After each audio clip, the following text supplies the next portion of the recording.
Bonjour à toutes et à tous, nous sommes ravis d'accueillir sur notre plateau du DigiWorld Institute Dominique Boulier. Dominique Boulier, bonjour. Bonjour. Vous êtes professeur émérite des universités à l'Institut d'études politiques de Paris. Vous avez un parcours académique assez impressionnant puisque vous avez été notamment chercheur au Centre d'études européennes et de politique comparée, ancien chercheur senior au Digital Humanities Institute à l'École Polytechnique Fédérale de Lausanne, ancien coordonnateur scientifique du Media Lab de Sciences Po avec Bruno Latour et d'autres, notamment missions académiques. Et je crois savoir par ailleurs que vous avez été aussi un chef d'entreprise. Oui, c'est une de mes nombreuses vies, avant d'être purement académique, j'allais dire. Et donc j'avais créé effectivement une entreprise à Rennes, en Bretagne, pour organiser, j'allais dire, l'aide des entreprises à la prise en compte des utilisateurs dans leur conception de produits. Donc c'était à la fois de l'ergonomie, mais aussi de la linguistique, puisqu'on faisait des systèmes d'aide, notamment de la doc technique. On concevait aussi des interfaces homme-machine, et puis j'étudiais les systèmes d'information aussi dans les entreprises. Donc voilà, ça me donne, disons, un matériau de base que j'ai continué après, puisque j'ai toujours travaillé dans les observations de terrain, dans les entreprises ou dans des situations de travail sur les questions numériques. Mais c'était un peu le point de départ d'un capital, j'allais dire, d'expérience qui est toujours important pour ne pas être trop hors sol, quoi. Très bien, donc le monde du numérique vous est particulièrement familier et vous avez la particularité aussi d'embarquer les sciences sociales, on vous entend à travers votre expérience, dans cette partie technologique, et c'est un point important qui va nous permettre d'ailleurs, sans aucun doute, de commencer une collaboration ensemble, notamment dans le cadre de notre ligne éditoriale et consacrée à la cybersécurité, puisqu'il nous a semblé important en effet d'embarquer la partie sciences sociales dans cette thématique de cybersécurité qui est parfois trop souvent appréhendée uniquement sous l'angle technologique. Mais si nous vous recevons aujourd'hui, Dominique, c'est tout d'abord par amitié bien sûr, mais au-delà de cela, c'est parce que vous publiez aux éditions Armand Collin un ouvrage qui s'appelle Propagation, que vous présentez d'ailleurs comme un nouveau paradigme pour les sciences sociales. Alors, pourquoi avoir choisi ce terme de propagation ? Bien, il me semblait que les sciences sociales avaient une tendance, comme tous les uns et les autres, nous avons été un peu éduqués à cela, à considérer que toutes les explications de nos comportements sociaux reposaient en réalité sur deux piliers. D'un côté, soit sur les effets des structures sociales, le fait dans la longue durée de tout ce que l'on hérite, et là on connaît bien tous les travaux de Durkheim, de Bourdieu, etc. Donc on est effectivement des héritiers, et ce serait un peu difficile de contester que nos histoires nous influencent effectivement. Mais de l'autre côté, il y avait un autre courant qui est porté notamment par les économistes aussi, qui considérait que non, en réalité nous sommes aussi acteurs de nos vies, et nous avons des responsabilités et nous apprenons des décisions. Et donc on travaille à ce moment-là à partir de l'observation, de l'enregistrement des préférences individuelles, que ce soit dans le marketing ou dans la sociologie politique, pour les élections par exemple, etc. Or, ces deux paramètres-là sont indiscutables, et puis on produit des résultats, se sont souvent d'ailleurs affrontés, quelquefois à mon avis un peu inutilement, mais bon. Et il me semblait qu'il y avait quelque chose d'autre qu'on oubliait, à côté de l'héritage et de l'arbitrage, puisque ces processus de décision, ce sont des arbitrages, eh bien on oubliait aussi que nous sommes influencés par notre voisinage. Ça veut dire que ce ne sont pas des choses qui sont préorganisées, qui ne sont pas strictement liées à notre appartenance sociale classique, ni à nos décisions. Il se trouve que nous sommes dans la rue, nous sommes dans un match de foot, nous sommes sur nos réseaux sociaux, et à partir de ce moment-là, il y a un certain nombre de choses se propagent à travers nous, et ces influences-là ne sont pas immédiatement identifiables, attribuables à des causes précises, et c'est ces propagations-là qu'il faut essayer de comprendre, parce que ça conditionne une grosse partie de nos comportements aussi. Alors justement, vous parlez voisinage, vous parlez finalement aussi des réseaux sociaux. Comment les technologies numériques, les réseaux sociaux participent-ils à ce phénomène de propagation ? Comment vous le qualifieriez ? Alors, il faut bien voir que tous ces phénomènes-là, pour moi, c'est un point de vue sur le monde. Hein. On en choisit un, et tous les autres points de vue, comme les deux que j'ai présentés, sont aussi valables. Mais ils n'expliquent pas ou ils ne mettent pas en évidence les mêmes phénomènes. Ces phénomènes, par exemple, de rumeurs, on les a connus depuis très longtemps, c'est pas nouveau. Mais depuis que nous avons les réseaux sociaux, et en général les réseaux numériques, nous avons vécu une amplification de tous ces processus-là, parce qu'en réalité, nous sommes plus voisins seulement de nos voisins de quartier ou de concerts ou de je ne sais quoi. Nous sommes voisins d'une quantité énorme de personnes et de messages qui nous traversent. Et ça a été amplifié par l'architecture des réseaux numériques qui est faite pour créer de la connectivité, bien entendu, mais aussi pour créer de la réactivité et entraîner une valorisation de cette sensibilité à tout ce qui peut nous passer sur nos pages, sur nos comptes, etc.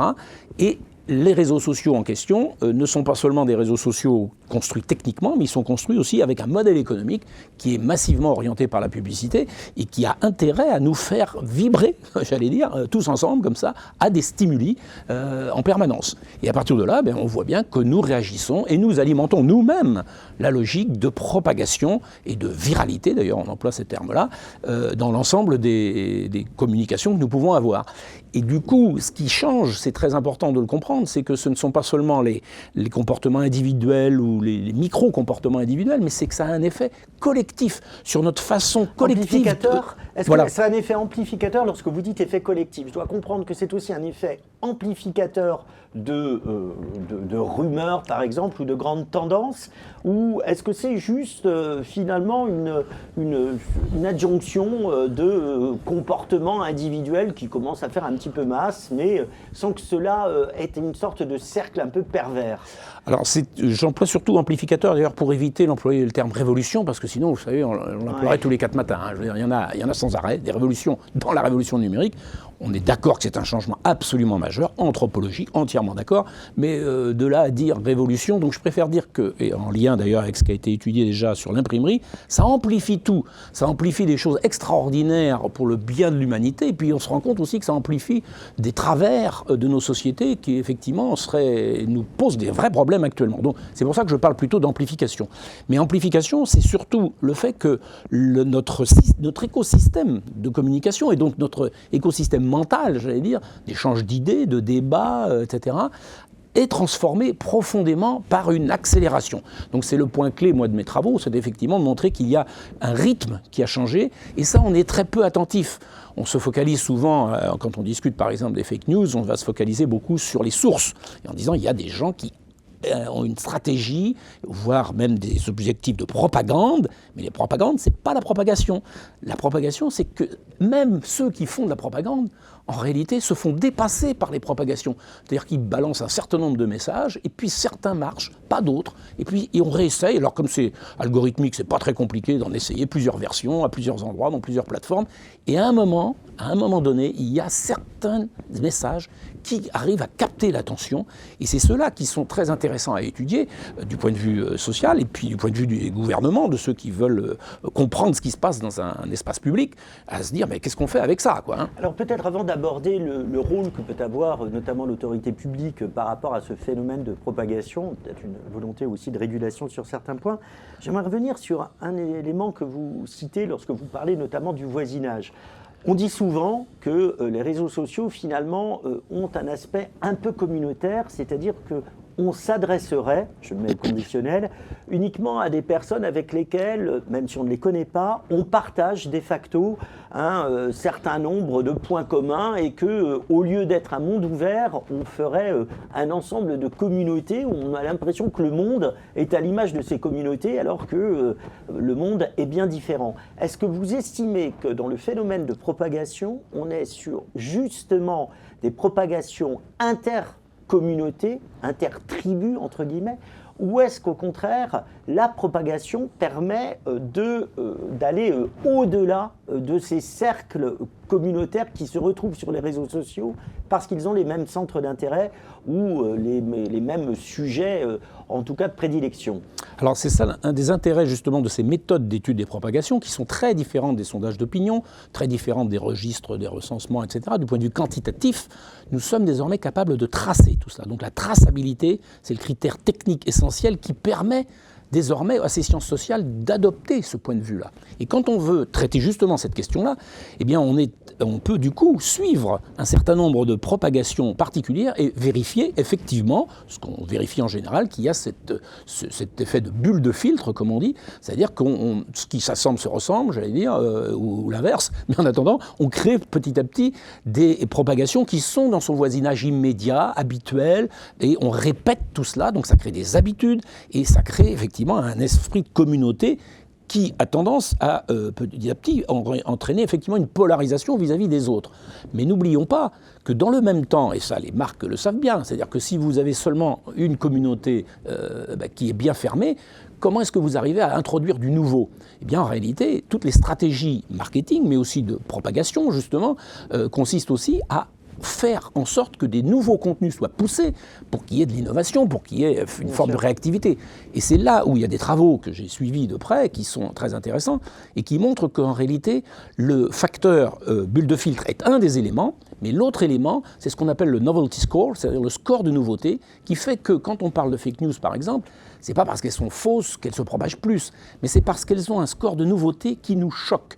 Qu'est-ce que vous entendez par score de nouveauté ? Alors le score de nouveauté, ça veut dire que, ça c'est des travaux de Vozugi qui ont été faits dans ce sens-là, où effectivement on montre comment ce qui permet cette propagation accélérée d'une part et plus étendue, c'est le fait que quand vous envoyez une nouvelle qui est un message qui est absolument invraisemblable, ou d'une violence incroyable, ou qui fait rire énormément, parce que ça peut être dans tous les sens, mais qui choque, si vous voulez. Et à ce moment-là, vous créez une nouveauté par rapport à votre environnement habituel. Et si vous trouvez le bon moment pour le faire passer, eh bien, il va franchir les membranes de ces communautés, si vous voulez. Il franchit parce que tout le monde s'envoie ça, y compris pour dire « Regarde à quel point c'est nul ce qu'ils ont publié sur la Terre plate » ou des choses comme ça, vous voyez. Et ça circule à partir de là. Donc la propagation, elle a aussi cette dimension-là. Les propagations sont aussi faites de ces capacités à choquer et à capter l'attention, puisque le modèle clé autour de ça, c'est quand même l'économie de l'attention, sur lequel j'ai travaillé pendant de nombreuses années. Et donc ça, c'est très important de comprendre qu'il y a ces deux dimensions, et que du coup, l'ensemble des architectures que l'on propose, eh bien, elles peuvent entraîner cet effet de réactivité systématique qui amplifie, là aussi, ces effets de surprise. Alors, est-ce que vous pouvez nous donner des exemples d'applications finalement de ces phénomènes de propagation dans notre monde réel, pas seulement d'ailleurs au travers des réseaux sociaux, mais peut-être ce que l'on peut voir dans un contexte social parfois un peu tendu. Est-ce que justement d'un point de vue méthodologique, il y a là des cas d'application aussi que l'on peut décrire ? Écoutez, l'un des grands phénomènes qui est lié à ces phénomènes de propagation récemment, c'est le hashtag MeToo. Celui-là, c'est quand même quelque chose qui a transformé profondément dans chacune des organisations concernées. Petit à petit, on s'est mis à faire un travail sur cette question-là, sur la question des violences sexistes et en général. Mais si vous voulez, ça c'est quelque chose qui aurait été déjà présent, mais ne se diffusait jamais tant que ça n'était pas encapsulé dans un mot d'ordre, dans un message, qui a eu un succès absolument extraordinaire. Alors évidemment, là on peut faire une analyse des trois dimensions, c'est-à-dire que vous avez des analyses qui sont liées à des milieux qui existaient, soit des milieux féministes, soit des milieux dans le milieu artistique, etc. Donc on a vraiment des milieux qui ont aidé à la propagation. C'est bien que la propagation dépend des propriétés du milieu aussi, ça c'est vrai. Mais de l'autre côté, on a eu aussi des personnalités qui se sont, elles, vraiment marquées et engagées dans cette publication et puis qui ont été connues après. Et puis, donc ce sont des individus, des préférences individuelles qui se sont manifestées. Et puis de l'autre côté, on a eu cet effet de réplication et de réutilisation dans tout un tas d'environnements qui a été absolument phénoménal, qui fait que c'est une propagation qui a réellement eu des effets structuraux quasiment sur l'état d'esprit d'une population qui n'est plus limitée à un État ou à une communauté, mais dans le monde entier. Et donc là, on a vraiment un rôle spécifique du mot d'ordre. Si vous le comparez à Balance ton port, par exemple, qui avait d'autres connotations et qui n'a pas accroché de la même façon. Indépendamment d'on peut le juger positif ou négatif, ce n'est pas le problème, mais surtout on voit bien qu'il y a là une qualité propre des messages qui deviennent agissants. J'appelle ça effectivement leur pouvoir d'agir, en anglais on dit agency, eh bien ils ont effectivement un pouvoir d'agir particulier. Alors vous